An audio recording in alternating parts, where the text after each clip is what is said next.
In our house, we press what's it called? Toothpaste From the middle. This one say no. In our house, we press it from the bottom. Hello, welcome back. So welcome back. Welcome forward. Yeah, welcome forward to our YouTube channel. Welcome to our YouTube channel. Okay.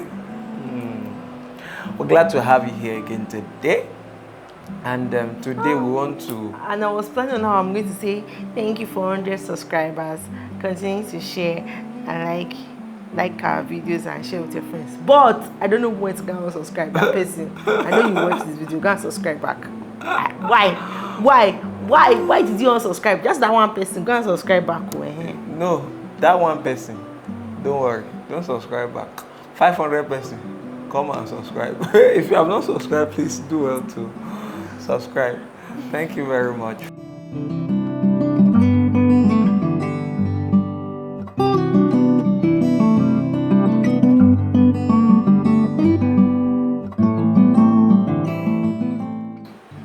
All right, you're welcome.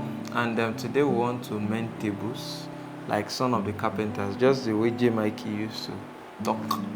Okay, so how to know you're not ready? How to know if you are not what? You're not ready for marriage. As a man. Number 2, as a woman. Should we do the two together? Or we should do it one after the other? As the spirit leads. As BME Bashidari, that is how we're going to do it. As the spirit is leading. You know, as the spirit is moving, you don't know where it's going. Like, it's just going like that. You can... No, it's supposed to land in my eyes. The spirit can land anywhere. All right, so the boss has woken up. So, as it is, for me, one of the things that will... I think we should jump right in, right? You know. So you're the man, so yes, I'm open, the man. Open the gate, open the floor. There's no objection. So now, if you are a man and you want to know if you are ready for marriage or you are not ready, the litmus test to show that you are not ready is when you don't know purpose.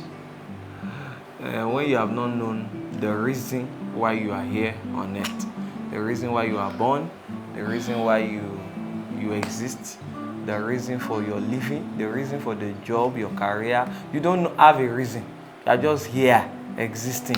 You're living a purposeless life, a directionless life. Just like they taught us in physics, when a person is, there's a type of matter.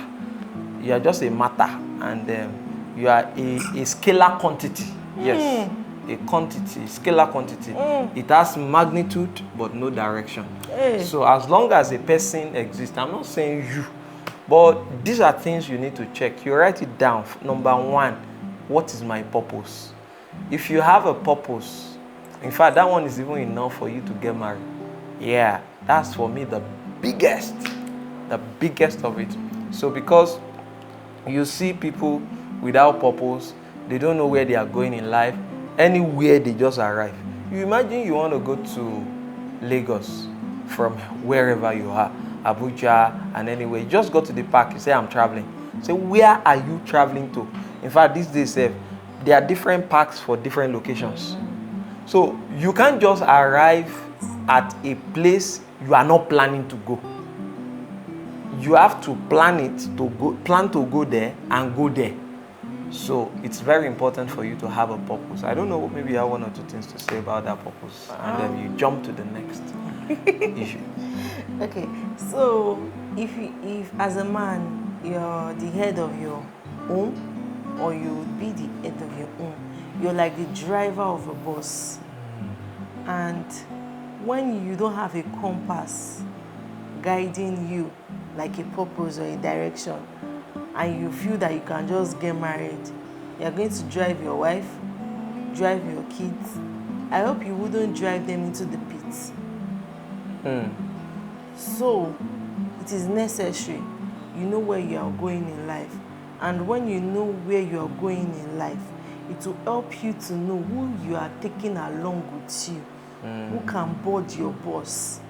Like he said, if you are going to Lagos, you know where to go and take Lagos bus. Exactly. And you can only board a Lagos bus if you are going to Lagos. Yes. If you go and board Abeokuta, you find yourself in Abeokuta. Exactly. And as a driver, you only want to pick those that are going to This direction. Lagos. So that you won't drop them halfway. One of the reasons why some people drop halfway in marriage. They pass out of marriage university. So they boarded the wrong bus, and halfway they realized I'm in the wrong bus. It's not going to my destination. So Exactly. I have to drop.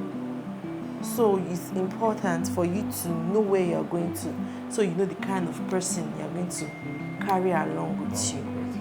And that also boils down to, yes, as a woman too, you must ask the man. Let's assume as a lady you are ready. You know you are ready. After we have gone through all the tests, you understand? You now discover that you are ready. I'm saying this before and now. The first thing you must ask the man who is asking your hand in marriage is, what's your plan? What's your plan in life? What do you want to achieve with your life? Where are you going? What's your destination? Now, you know, of course, you may not be asking in direct terms like that. But as a matter of fact, sometimes you have to be direct. You have to be intentional about what you want to do. Ask that question. Very, very important. And then, if the person knows where he's going, then you're good to go. Okay. Number 2 that I would like to say that is important as a man is you must have something doing. I'm not saying he must be rich or he must be a millionaire. Get me right, there are two different things. He must have but money. He must have something He must have doing. a car. I'm not saying that. He must have something doing and have a good source of income.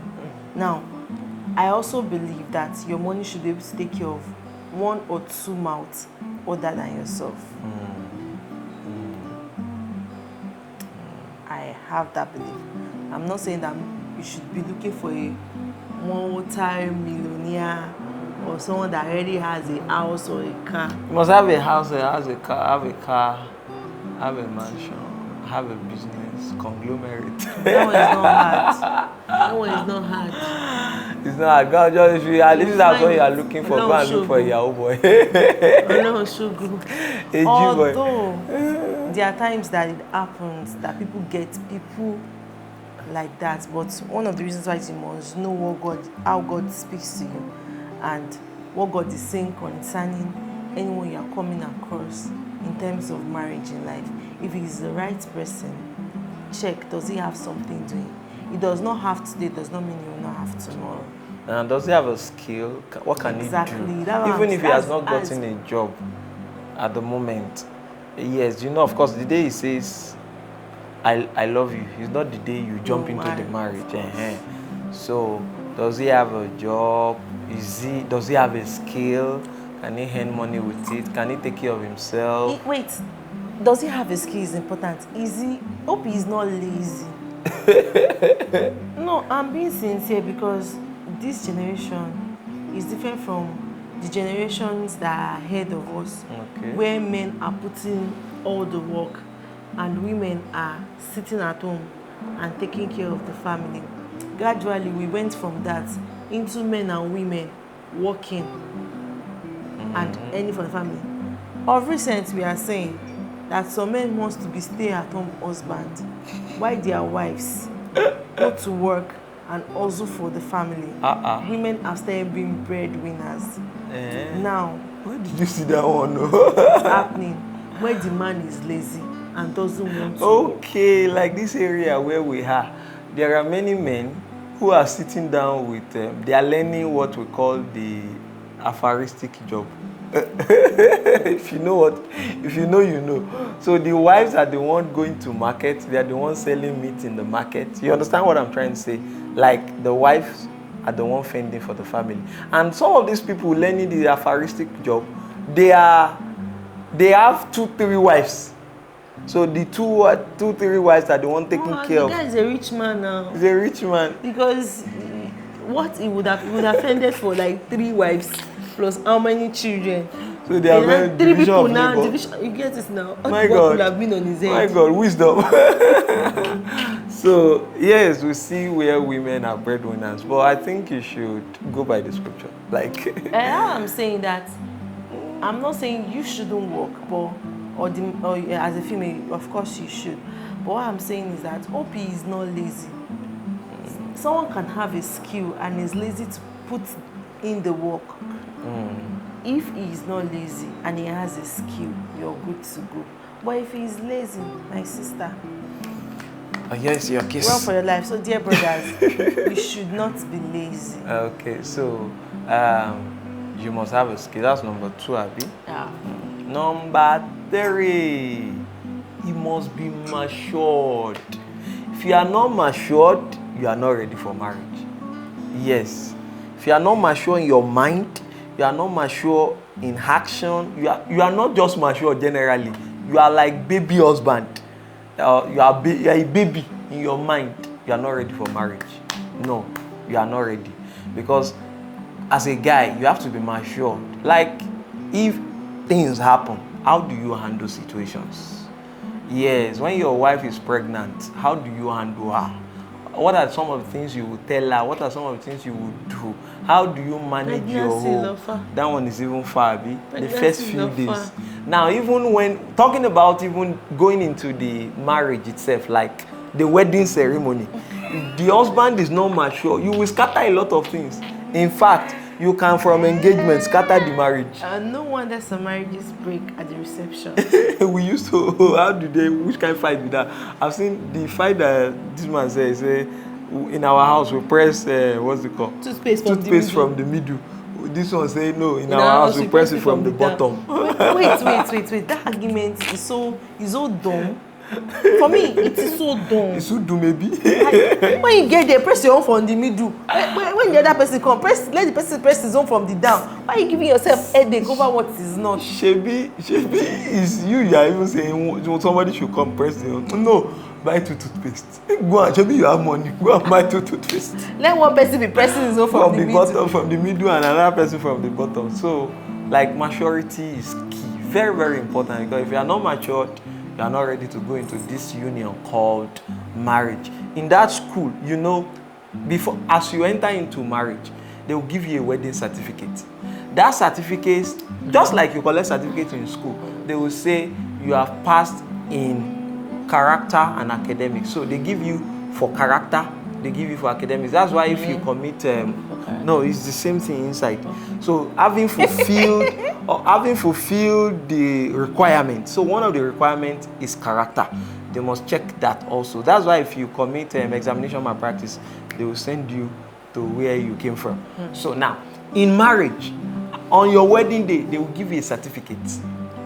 That certificate they are giving you is that you are supposed to know how to do it. That is, you are mature enough to do it. You can do it. You so cannot do it. They will just give we you are the going certificate. to assume that you're matured enough we believe to get the certificate. You are mature enough to get the certificate. And when you get the certificate, it is now important that you begin to prove all the days of your life, of your long life, to show that you are mature. Because matters you settled last week can come up again. How will you settle it better? As to show that you're actually getting matured, like you are improving. Even if at first it's seeming somehow, you begin to increase and improve. Yeah. I don't know if this counts, because to me it sounds like maturity too. Can you overlook things? Like, okay, let me just say, learn to forgive. Because you actually offend each other a lot. I don't think there's a week that will run out without without one person offending the other, especially newlywed. Especially, I used to say something that, from my own experience, I would like to say that for me, honeymoon does not start immediately. I see it as an adaptation phase. So some people say, you have married, you enter honeymoon phase directly. No. for me, I still an adaptation phase. Getting to live with someone that you don't know. Let me put it that way. Because it's no amount of courtship or amount of this time. And it's like, not as if you have been living together for 5 years. See, let me now shock you. In fact, cut that person and live with that person for 5 years. If you are not married, there are still some things you will not know.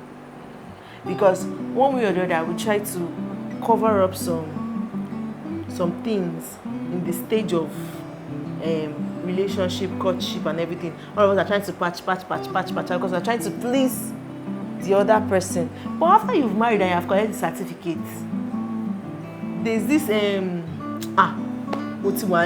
I'm in my house, I am comfortable, so we'll collect each other like that. We accept each other like that. So, like, how forgiving can you be? How tolerating can you be? Are you tolerant? Can you accept the person? Because when you first of all come together, there are so many things you get to discover about the person that you be like, do you do this before? Has this been like that?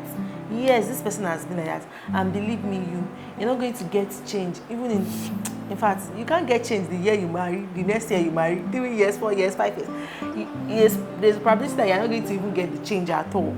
And there's a probability that you would get change from the person. But it takes time to change someone. So, adapting to the person. So how can you overlook things? Person do this one today, do this one tomorrow. You keep like I'm marrying, keep talking like, and not that you're correcting in love. There's difference between nagging. Men too nago. Nowadays men nago. You know them. Do you know them? Please. Because the way you are saying, how many men have you lived with that you are saying men nag? I don't have to live with men to know they nag. We see them outside every day. Some people will just put up some behavior outside and you be like, are you for real? And you wonder what the person will do inside his own house. So that's why I said that men too nag ovulate. So hope is not that you'll be keeping malice. You did this one yesterday. You have done it today again.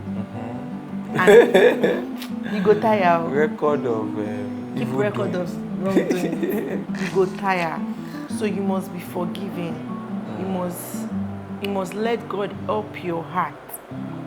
One of the things you must learn to do before you get married, you must forgive even before the person offends you. And there's sometimes you don't know that the person will offend you. That one you still have to forgive. That one is very common between for a man. He must be forgiving, because sometimes a woman will just be angry and you will not even just know that. You be like, to Shelly by like, what was doing this one again? And it's be pissing you off. Like, you might even be asking, what's wrong with you? I don't know, nothing. You understand?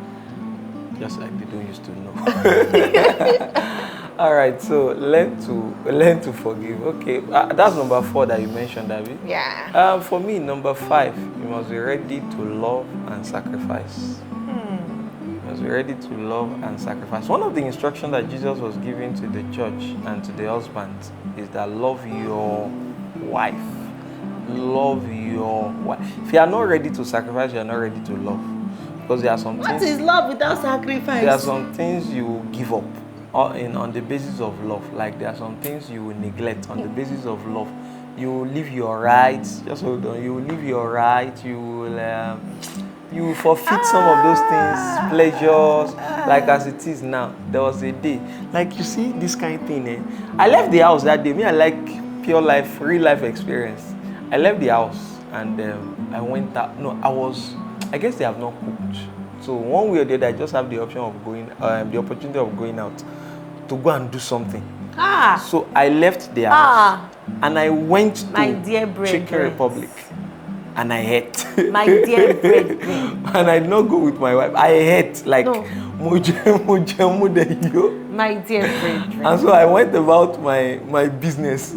Do you know that in my heart, something was telling me that you are shitting on your wife? Yes, you were cheating. Because no, because paint the scenario. because normally, anytime we go out, anything that will make somebody to go to eat, to go and eat, the other person is going to, like, we go together, we do everything together. So I just feel like, wait, why is it that I'm having You cheated on me. So like, you must be ready to love. Now that day, like, I don't want to spend too much. Like, why will I buy? I'll buy food. Maybe they will cook before I get back to the house. But no, later I shall confess that, okay, I bought so thing, and I had. Bought my own back So that day. I That bought for it only back. me. I bought That it you back. no. I bought it What? back. No. It you've was not. it was even when we passed through that Oh, place. I said you've not. Do you know why I said you've not? Oh. Because you bought for yourself too. That you buy and you buy for only me. You will go not and- buy anything for don't worry, yourself. go and buy your own. I'll give you the money. Go and buy it. So that's it. Like, love is kind of very no. Love is not simple. It's complicated. So you love to the point that this thing, you will Actually, you love will is- give it totally. Love is hard. It's just like giving yourself. So as a man, if you are not ready to love, if you are not ready to love, you are not ready for marriage, because that's one of the building blocks. I'm not saying the foundation. No. One of the building blocks of your marriage.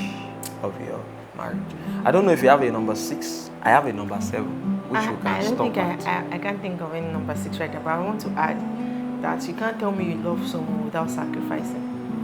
Like, what is love without sacrifice? The word love in itself. We should start calling this one Mrs. Sacrifice.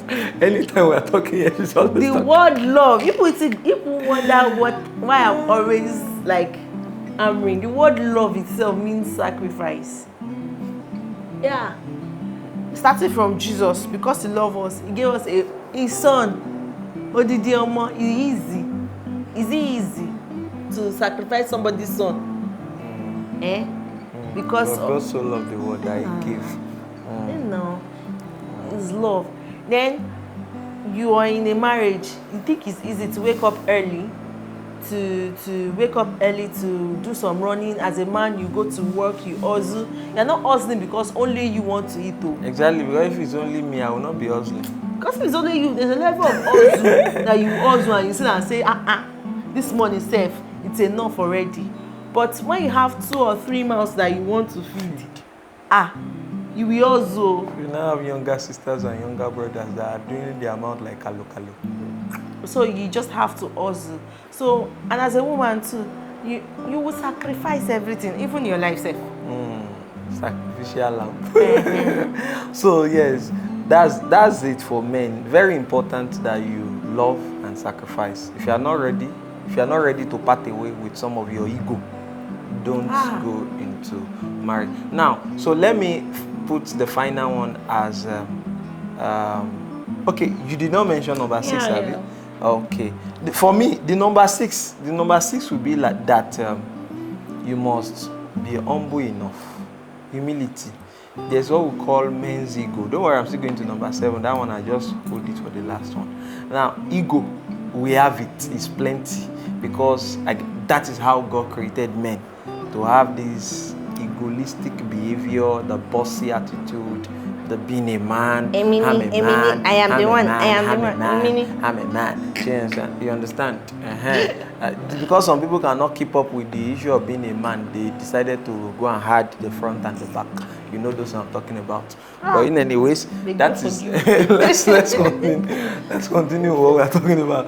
So ego, you need to do away with ego. Very, very, very important. Because if you don't do away with that ego, there are some things your wife will do to you and you're like, God, I'm done.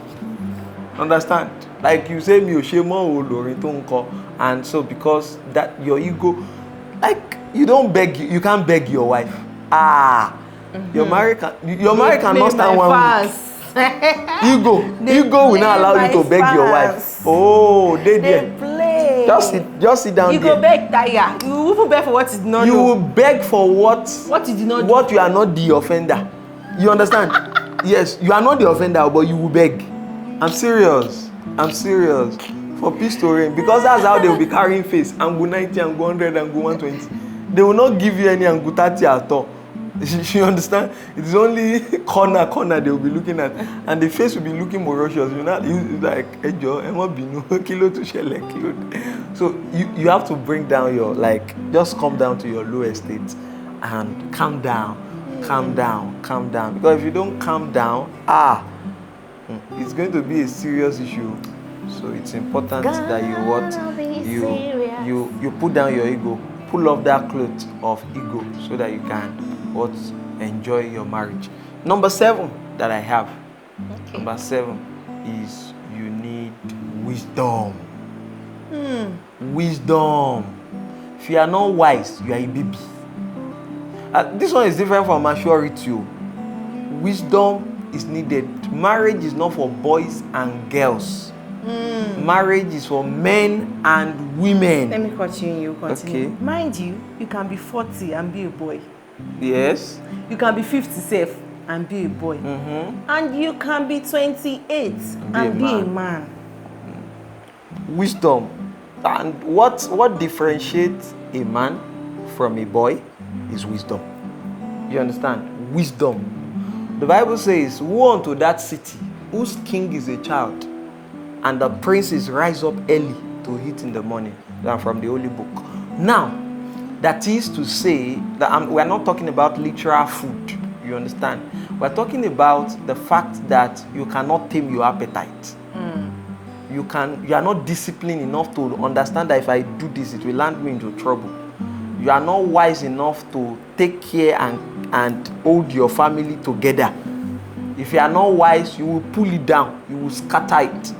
You will scatter everything. So wisdom is very, very important as one of the key foundation blocks for your marriage.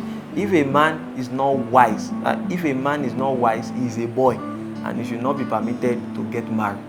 He should find wisdom. The Bible says wisdom is the principal thing. It's important. It's just so important. You know what you're getting. Yes, it's just so important that you are wise. Search for wisdom. Read books. How do you become wise? You read books. You learn from people's experience. You listen to stories. You read stories. You watch movies. You get wisdom. I think that's how it works. Say, so I want to add to it. When you say that you have to read books, I think men should stop leaving preparation for marriage to women alone. Yeah, exactly.